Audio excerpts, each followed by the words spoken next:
aussi fort. Comment est-ce qu'on peut expliquer que cette série a réussi à durer aussi longtemps, à toucher autant de gens à travers autant de pays différents? Après tout, on peut se poser la question, ça reste une ville des États-Unis, on pourrait penser aussi que l'humour, il est très lié aux cultures locales. Eh bien, j'ai posé la question à Matt qui m'a répondu. Tu vois, c'est un mystère que ça ait autant de succès. Je pense que c'est en partie parce que, dès le début, on a décidé de faire des blagues pour tout le monde.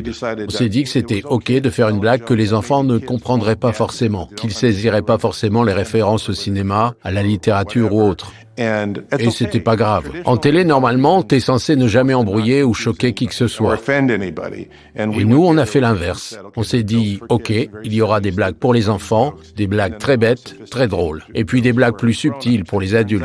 Et il se trouve que les différents publics peuvent très bien gérer ça. Et c'est en partie pour ça que la série fonctionne. Face aux Simpsons, les plus jeunes rient donc des bêtises de Bart, des chutes d'Homer ou des gags visuels, tandis que les adultes, alors ils ont le droit de rigoler évidemment à ces blagues-là, mais ils vont pouvoir aussi percevoir une deuxième couche de lecture avec une dimension satirique importante de la société des États-Unis. Alors on va pas passer en revue tous les sujets, sinon on en a pour des heures, mais les auteurs, ils se moquent du système scolaire avec l'école de Springfield, de la religion à travers le personnage du voisin ultra-chrétien Ned Flanders, de la police aussi, de la télévision avec Krusty le clown, ou encore de la politique locale avec le maire de la ville. Bref, tout, absolument tout